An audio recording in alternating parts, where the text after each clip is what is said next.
Hi. Thanks to Al Gore, we now know that truth exists and that sometimes it's inconvenient. But Mr. Gore has opened the doorway to a whole plethora of truths, many of which are inconvenient. This came home to me several years ago when a young man lost his job suddenly at the Kmart in our town. He chose to scream out in a very loud voice, "We're all gonna die! We're all gonna die!" Unfortunately, nobody laughed at the joke. It was the day of 9/11, and he was fired. Sadly, he was fired for telling the truth. It was very inconvenient, but he was right on target. We are all going to die.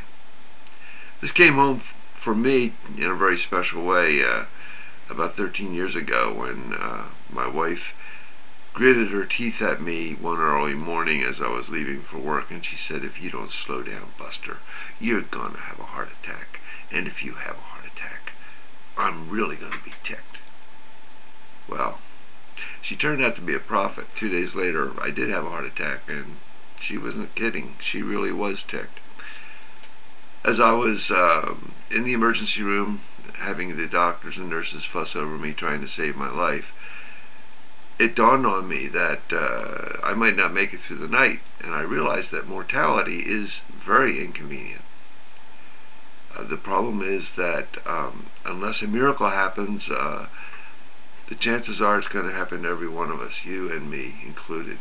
And one of the neat things about that night was I discovered that I was ready if death was going to claim me. I had an amazing degree of peace about it.